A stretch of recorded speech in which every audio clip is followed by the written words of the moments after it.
yang belum presensi, jadi silakan presensi terlebih dahulu.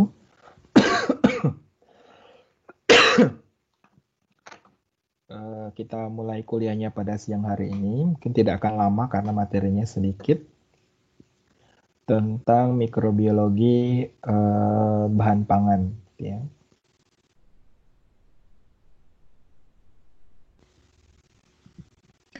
Kenapa mikrobia itu penting dalam bahan makanan? Alasan yang pertama adalah karena eh, mikrobia bisa digunakan sebagai indikator mutu dari bahan makanan.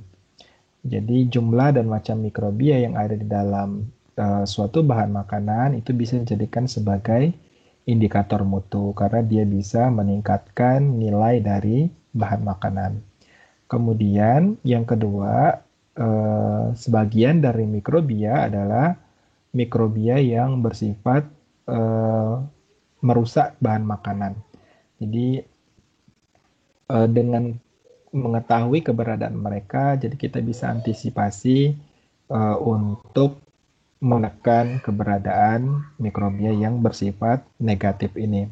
Kemudian yang ketiga, beberapa mikrobia itu digunakan dalam industri pangan untuk membuat produk-produk khusus seperti sebagai contoh Lactobacillus casei digunakan khusus untuk membuat minuman Yakult. Kemudian mikrobia itu digunakan juga oleh manusia sebagai bahan makanan dan makanan tambahan. Jadi seperti probiotik itu merupakan mikrobia yang digunakan sebagai makanan atau makanan tambahan oleh manusia. Apa fungsinya? Seperti yang saya sampaikan terdahulu, fungsi mengkonsumsi probiotik itu untuk meningkatkan eh, kesehatan saluran pencernaan dari yang mengkonsumsi.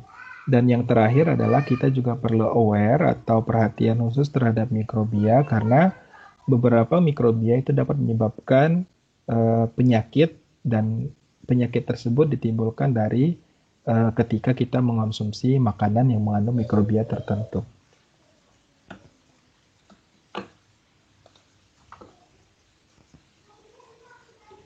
Nah, ini beberapa jenis mikrobia yang digunakan dalam industri.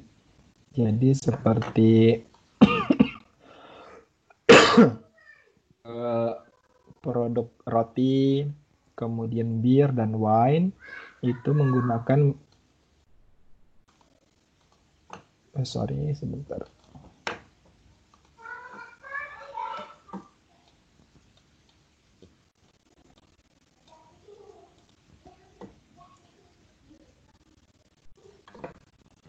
Seperti roti, bir dan wine itu menggunakan Saccharomyces cerevisiae.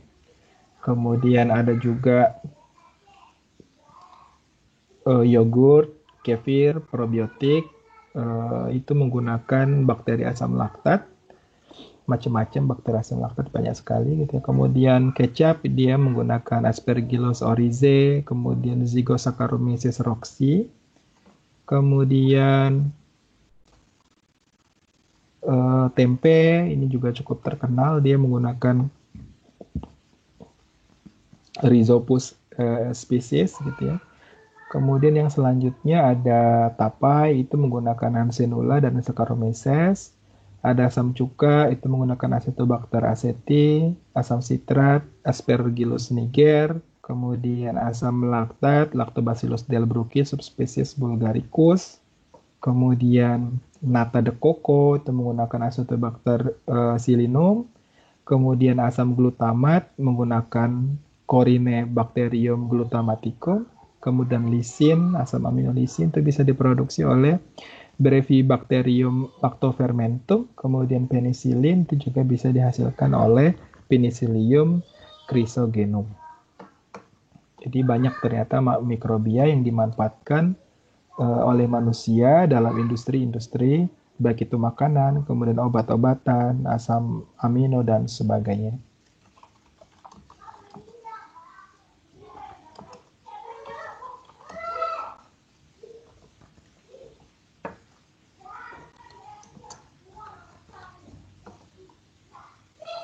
Kemudian seperti yang kita sudah pelajari di materi sebelumnya bahwa mikrobia itu memiliki bentuk-bentuk yang bermacam-macam.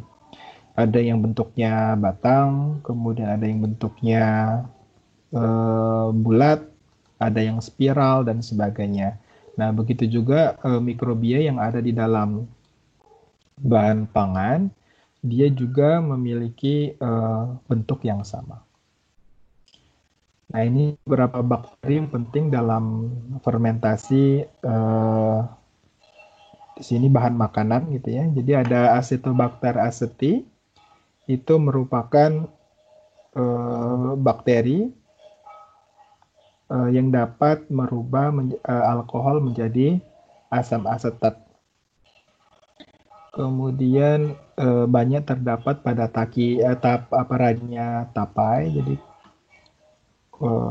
mikrobia yang digunakan untuk membuat tape. Ya. Nah, apa yang berubah dari tape? Jadi tape kalau kelamaan difermentasi itu kan menjadi asam gitu. Nah, itu karena keberadaan si Acetobacter aceti ini. Jadi dia merubah alkohol menjadi asam asetat. Kemudian yang selanjutnya ada Acetobacter silynum. Ini yang seperti yang disampaikan pada slide sebelumnya. Dia digunakan untuk pembuatan nata de coco. Mampu apa yang kok bisa ya, karena dia mampu mensintesis selulosa dari gula konsumsi. Jadi gula konsumsi yang biasa kita kenal itu ya, itu dibentuk menjadi selulosa yang jadi kenyal-kenyal itu. Nah, kenyal-kenyal itu adalah selulosa. Kemudian ada Bacillus sp, ini merupakan genus bakteri dengan kemampuan yang paling luas. Awalnya dia diproduksi untuk atau dipelihara untuk menghasilkan amilase. Kemudian beberapa contoh Bacillus itu seperti Bacillus thuringiensis, ini dia menghasilkan bioinsektisida. Kemudian Bacillus subtilis dan Bacillus megatherium ini digunakan untuk menangani limbah. Kemudian yang selanjutnya adalah Bifidobacterium. Ini Bifidobacterium itu merupakan salah satu contoh probiotik yang bermanfaat sekali untuk kesehatan saluran pencernaan manusia yang mengkonsumsinya. Dia bisa tumbuh dalam keadaan anaerob. Kemudian dalam Bacillus sp, dia bisa menghasilkan asam laktat, berperan dalam fermentasi pangan dengan skop yang cukup luas. Kemudian sebagian dari mereka juga memiliki kemampuan sebagai probiotik. Nah, asam laktat itu biasanya juga selain digunakan untuk perasa bahan makanan, dia juga bisa digunakan untuk menghasilkan plastik yang biodegradable gitu ya. Jadi dia bisa didegradasi atau ramah lingkungan. Nah, ini beberapa gambar contoh beberapa tadi gitu ya, mikrobia yang disampaikan sebelumnya. Ada Acetobacter aceti, kemudian ada Bacillus, Bifidobacterium, Lactobacillus, Acetobacter silynum, dan sebagainya. Ini adalah contoh bentukan dari bakteri yang berperan dalam fermentasi tadi. Kemudian ada juga mikrobia yang tergolong hamir dan yeast gitu ya. Mereka juga penting dalam beberapa proses industri pangan. Nah, untuk hamir itu merupakan istilah yang diberikan kepada mikrobia yang merupai jamur gitu ya, dari kelompok Ascomycetes yang tidak berfilamen. Kemudian dia uniseluler dengan bentuk ovoid atau spheroid. Secara morfologi dia memiliki bentuk spherical sampai ovoid. Kemudian dia mampu membentuk miselium semu. Kemudian beberapa struktur bisa diamati dari hamir atau yeast itu ada dinding sel, kemudian sitoplasma, vakuola air, vakuola lemak atau globula lemak, dan granula. Nah, untuk hamir atau yeast, dia bisa melakukan reproduksi baik secara seksual maupun aseksual. Untuk aseksual dia menghasilkan tunas, sedangkan yang seksual dia melakukan konjugasi atau aksospora. Nah, untuk karakteristik dari kultur yeast atau hamir, dia keberadaan karotenoid itu bisa menandakan keberadaan rhodotorula, gitu ya. Salah satu contoh hamir. Kemudian koloni hamir yang masih muda itu biasanya lembab, berlendir dan berwarna putih atau merah muda. Jadi kondisinya memang dengan kelembapan yang tinggi untuk hamir ini. Kemudian hamir ini juga bisa bersifat oksidatif maupun fermentatif atau keduanya. Beberapa jenis hamir yang kita kenal secara umum adalah Saccharomyces cerevisiae, itu digunakan sebagai ragi roti. Kemudian Saccharomyces roxy itu digunakan dalam kecap. Nah, keberadaan Saccharomyces roxy itu membentuk aroma pada kecap. Kemudian yang selanjutnya adalah jamur atau fungi, gitu ya. Jadi dia merupakan mikrobia multiseluler, juga bisa digunakan untuk fermentasi maupun budidaya. Kalau budidaya jamurnya jamur yang besar, gitu ya. Untuk jamur fermentasi itu dia berbentuk hifa, contohnya fermentasi tempe. Nah, untuk karakteristik fisiologis dari jamur, dia harus dalam keadaan yang lembab. Jadi kalau kadar air di sekitarnya itu kurang dari 15%, maka dia dapat terhambat pertumbuhannya. Kemudian dia cukup luas rentang temperatur kehidupannya, jadi bisa dari -5 sampai 37 derajat Celcius itu masih bisa bertahan hidup. Kemudian untuk jamur kebanyakan dia aerob, jadi membutuhkan oksigen dalam kehidupannya. Kemudian rentang keasaman lingkungan hidupnya juga cukup tinggi, yaitu 2 sampai 8,5 pH-nya. Untuk tipe nutrisi macam-macam karena dia mampu menghidrolisis baik itu karbohidrat, lemak maupun protein. Jadi dia memiliki amilase, pektinase, proteinase, lipase cukup banyak, ya. Kemudian jamur juga bisa menghasilkan antibiotik seperti penisilin, kemudian clavacin yang dapat digunakan untuk menghambat pertumbuhan bakteri. Kemudian jamur itu dapat dimatikan dengan menggunakan asam sorbat, asam propionat, dan asam asetat.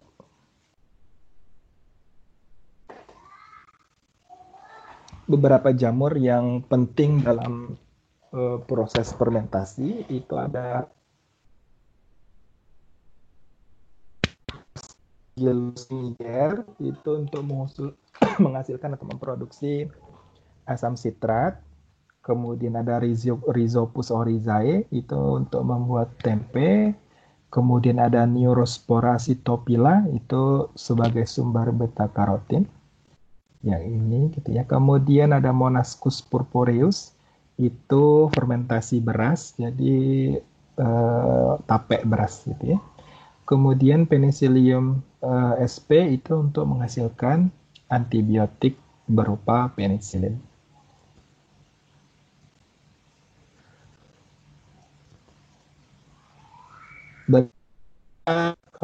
Tipe kerusakan bahan pangan yang disebabkan oleh mikrobia. Kita ambil contoh saja yang produk hewani. Di situ ada segar. Tipe kerusakannya adalah busuk. Penyebabnya bisa alkaligens, Clostridium, Proteus vulgaris, Pseudomonas fluorescens. Kemudian untuk daging awetan itu tipe kerusakan yang ditimbulkan bisa berupa bulukan. Bulukan itu bahasa Indonesianya nggak tahu saya. Jadi kayak timbul kayak roti hitam-hitam gitu ya. Kemudian menyebabkan rasa asam. Kemudian yang selanjutnya adalah menyebabkan berlendir. Itu yang menyebabkan dia buluan itu ada Aspergillus, Rhizopus, dan Penicillium. Jadi dari golongan jamur-jamuran. Kemudian rasa asam itu disebabkan oleh Pseudomonas dan Micrococcus. Sedangkan hijau lendir itu disebabkan oleh Lactobacillus dan Leuconostoc. Untuk telur itu ada 3 macam tipe kerusakan yang disebabkan oleh mikrobia. Yang pertama adalah busuk hijau. Nah, busuk hijau itu disebabkan Pseudomonas fluorescens. Kemudian busuk tidak berwarna atau cair itu disebabkan juga oleh Pseudomonas dan alkaligens. Kemudian busuk hitam itu disebabkan oleh Proteus. Kemudian pada daging unggas itu tipe kerusakan yang ditimbulkan berupa lendir dan bau itu disebabkan oleh bakteri Pseudomonas dan alkaligens.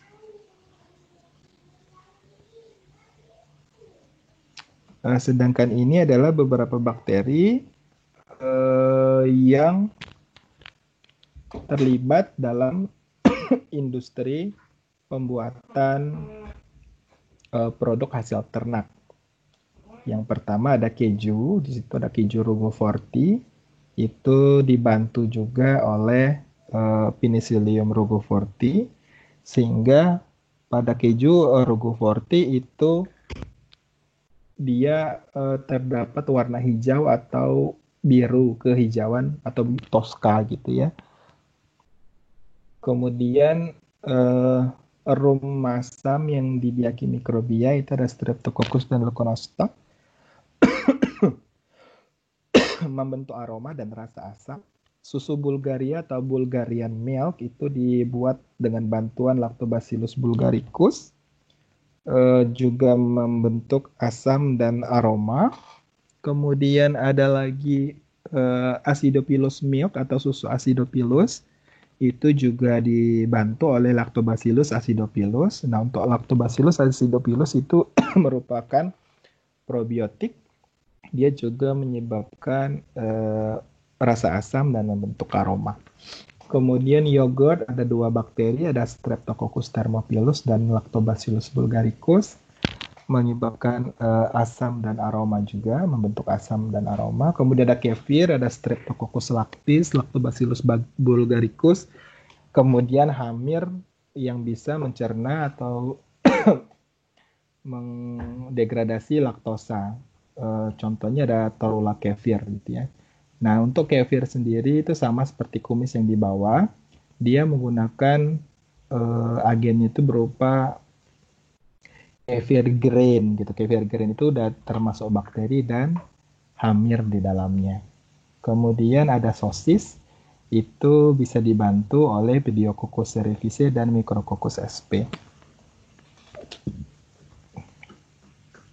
Saya izin sebentar, sekitar 5 menit atau 2 menit sebentar gitu ya, sebelum kita lanjutkan ke slide sebelumnya.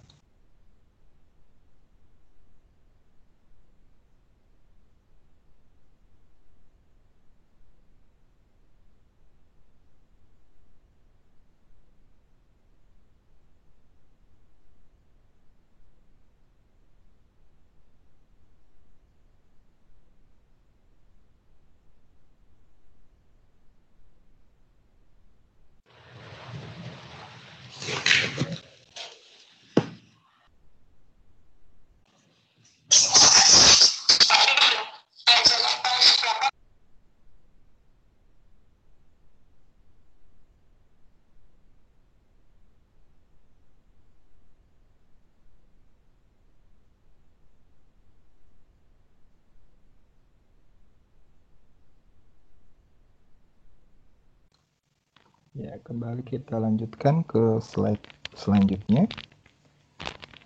Nah, ini ada mikroflora yang ada di dalam bahan makanan hasil ternak. Jadi secara alami dia ada di dalam produk hasil ternak. Yang pertama ada susu.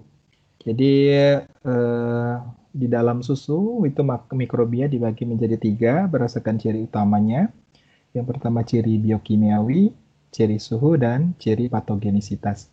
Untuk ciri biokimiawi, jadi secara alami, seperti yang saya sampaikan sebelumnya, di dalam susu itu mengalami fermentasi alami. Jadi nggak usah kita tambah-tambah bakteri, dia bisa melakukan fermentasi secara alami karena di dalamnya memang sudah ada Streptococcus lactis, kemudian ada beberapa golongan bakteri Lactobacillus yang ada di dalamnya. Kemudian dalam prosesnya tersebut kita terjadi metabolisme laktosa menjadi asam laktat, kemudian keberadaan mikrobia pencemar atau yang selain yang bermanfaat itu akan menghasilkan produk yang menyimpang rasanya, jadi tidak baik untuk dikonsumsi. Kemudian secara suhu, jadi ke susu itu sebelum dikonsumsi umumnya dipasteurisasi gitu ya. Nah, pasteurisasi itu dalam rangka untuk mengurangi populasi mikrobia yang patogen. Kemudian efeknya kalau mikrobia patogennya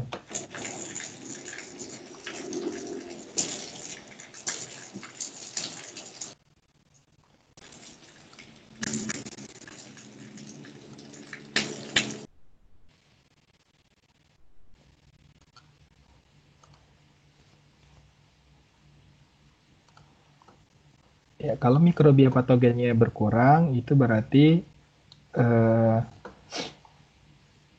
daya simpan atau masa simpan dari produk susu akan menjadi lebih lama. Kemudian dari segi patogenisitas, jadi patogen itu bisa menular, penyakit menular yang disebabkan oleh mikrobia, baik dari sapi maupun dari manusia. Untuk dari sapi, seperti tuberkulosis, brucellosis, dan mastitis itu bisa menular ke manusia, sedangkan sebaliknya itu adalah penyakit disenteri yang diderita manusia bisa menular ke sapi.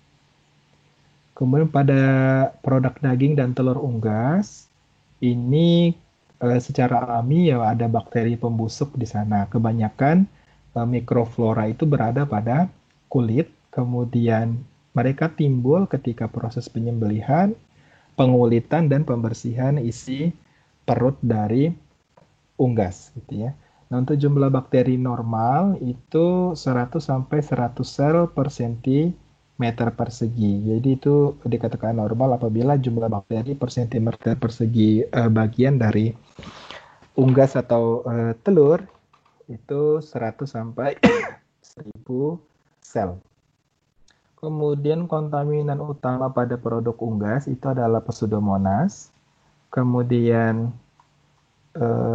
untuk telur gitu ya, telur itu sangat tergantung pada kondisi penyimpanan. Kalau suhu dan kelembapannya teratur seperti di dalam kulkas atau freezer gitu, refrigerator, itu maka relatif dia pertumbuhan mikrobia akan sedikit. Tetapi kalau disimpan hanya di dalam suhu kamar atau pada suhu kamar, itu maka akan menyebabkan daya simpan dari telur menjadi lebih pendek atau lebih cepat rusak. Karena bakteri banyak tumbuh, kemudian lapisan luar membran kutikula dari telurnya bisa rusak, kemudian terjadi infeksi atau transmisi dari luar ke dalam telur. Makanya kalau telur disimpan lama di suhu kamar gitu ya, dia akan menjadi busuk. Kemudian rongga udaranya semakin besar. Kemudian pada daging, untuk sumber kontaminasi pada daging merah atau beef dan lain-lain yang dari ternak besar, itu kontaminasi bisa dari udara, kemudian petugas ketika melakukan penyembelihan atau menangani, kemudian peralatan ketika menangani. Selain itu, gitu ya, pencemaran juga bisa terjadi ketika proses penggilingan daging kalau kita menggilingkan daging gitu, karena di pasar itu belum tentu dibersihkan, dan satu lagi pencemarnya bukan hanya dari golongan mikrobia tetapi bisa juga dari golongan daging yang lain. Kemudian oleh karena itu gitu, kalau daging setelah jadi karkas dan dia bagi-bagi menjadi potongan daging, itu sebaiknya disimpan pada suhu rendah untuk membatasi pertumbuhan mikrobia. Nah, umumnya yang terdapat pada daging segar itu mikrobia dari golongan Pseudomonas, Staphylococcus, Micrococcus, Enterococcus, dan coliform.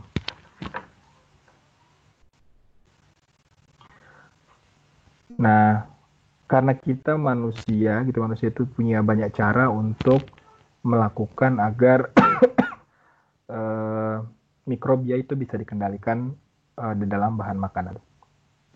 Yang pertama adalah dengan cara penanganan aseptis. Jadi kita menghandling makanan, khususnya makanan hasil peternakan tadi, itu dengan cara aseptis. Misal gitu menggunakan sarung tangan, menggunakan penutup kepala, atau menggunakan penutup mulut, itu dalam rangka untuk teknik atau mengaplikasikan teknik aseptis. Kalau kalian bisa melihat di beberapa misalkan restoran atau kafe tempat makan, beberapa dari chefnya itu menggunakan peralatan tadi gitu ya. Itu selain untuk menjaga kebersihan juga menjaga cross kontaminasi dari yang menghandle dengan makanan gitu ya. Kemudian yang kedua adalah dengan menyingkirkan mikrobia. Untuk menyingkirkan mikrobia ini bisa dilakukan dengan suhu tinggi, bisa pasteurisasi atau sterilisasi menggunakan suhu tinggi. Kemudian untuk suhu rendah bisa menggunakan refrigerator atau freezer. Jadi bisa di suhu refri 4 derajat Celcius atau suhu beku gitu ya. Kemudian bisa dilakukan dehidrasi karena sebagian besar mikrobia itu membutuhkan air untuk tumbuh, maka kandungan air dari bahan makanan yang kita miliki atau kita kelola itu dikurangi. Salah satu contohnya adalah produk susu bubuk, itu dalam rangka untuk menekan kehidupan dari mikrobia. Atau kalau daging ya jadi abon atau yang lain gitu ya, atau jadi dendeng, itu kan kadar airnya menjadi rendah. Dan kalau kadar airnya rendah, relatif mikrobia lebih sedikit yang bisa tumbuh atau bisa tahan. Bisa juga dengan cara meningkatkan tekanan osmosis. Jadi bisa direndam dalam larutan gula yang sangat pekat, tetapi kalau produk hasil ternak kayaknya jarang kecuali susu gitu yang dibuat jadi susu kental manis. Kemudian ditaburi garam, jadi makanan yang asin gitu, seperti kalau di produk peternakan ada nggak yang asin-asin gitu ya? Atau mungkin ikan asin gitu yang gampang contohnya. Nah, kenapa ikan asin ditaruh-taruh gitu aja nggak busuk ya? Karena satu dia kering, yang kedua dia tekanan osmosisnya sangat tinggi sehingga tidak memungkinkan untuk mikrobia bisa hidup di sekitar produk tersebut. Kemudian yang selanjutnya bisa menggunakan bahan kimia, bisa menggunakan asam organik, kemudian bisa juga menggunakan teknik pengasapan atau fermentasi oleh mikrobia, dan yang terakhir adalah dengan cara radiasi sinar gamma atau UV.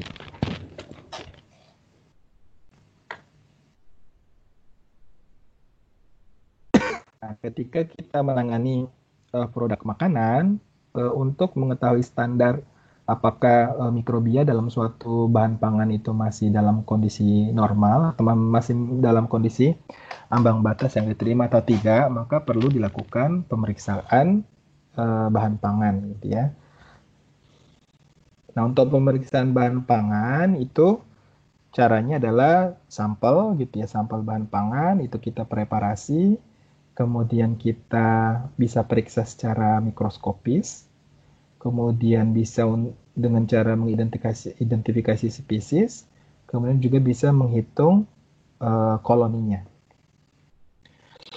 Nah, untuk selanjutnya maka akan diketahui kategori dari mikroorganisme yang ada di dalam bahan pangan, apakah dia termasuk bakteri, hamir, atau kapang atau jamur gitu ya. Kemudian dari tipe fisiologisnya, apakah si mikrobia yang dari bahan pangan itu aerobik atau anaerobik, kemudian psikofilik, mesofilik, atau termofilik, itu juga bisa diketahui. Jadi kita lihat suhu tumbuhnya, kemudian dipaparkan dengan oksigen, apakah dia hidup atau tidak, maka akan diketahui nanti mikrobia yang tumbuh di dalam bahan pangan tersebut. Dan yang terakhir adalah dengan cara mengevaluasi tipe metabolik yang dikerjakan atau dilakukan oleh mikrobia. Bisa proteolitik, lipolitik, atau sakarolitik. Jadi dia bisa mencerna protein atau bukan, bisa tergolong bakteri yang bisa mencerna lipida atau bukan, atau karbohidrat gitu ya. Nah, kemudian mikrobia gitu, kenapa dia menyebabkan bahaya gitu? Karena kadang-kadang beberapa mikrobia yang ada di dalam bahan pangan itu dapat menghasilkan berbagai jenis toksin. Beberapa jenis toksin yang bisa dihasilkan mikrobia adalah yang pertama ada eksotoksin. Nah, eksotoksin ini menyebabkan gejala keracunan, muntah, mual, sakit perut, diare. Kemudian ada enterotoksin, itu bisa mengganggu alat pencernaan. Contohnya adalah staphylolysin, dan staphylolysin ini diproduksi oleh Staphylococcus aureus, kemudian Staphylococcus faecalis, dan Proteus. Gitu. Itu adalah bakteri-bakteri yang menghasilkan staphylolysin. Kemudian ada jenis neurotoksin, itu juga toksin yang dihasilkan mikrobia. Dia bisa mengganggu sistem saraf tubuh kita. Nah, dia dihasilkan salah satunya oleh Clostridium botulinum. Jadi sarafnya terganggu. Kemudian Shigella dysenteriae, kemudian Vibrio coma, dan Salmonella typhosa itu menyebabkan penyakit disentri, kolera, kemudian tifus abdominalis. Kemudian asam bongkrek itu Pseudomonas cocovenans. Kemudian yang selanjutnya adalah dari jenis aflatoksin, itu diproduksi oleh Aspergillus flavus. Ini banyak terdapat pada kacang-kacangan gitu ya. Kok kacang-kacangan bisa ada hubungan dengan hewan nih? Iya, karena kacang-kacangan atau grain itu kebanyakan digunakan sebagai salah satu bahan pakan ternak gitu. Nah, sehingga aflatoksin ini sayangnya gitu residunya itu bisa sampai ke produk. Kalau diberikan kepada ayam petelur, maka ya telurnya akan mengandung aflatoksin. Kalau diberikan ke susu, ya susunya mengandung aflatoksin gitu ya.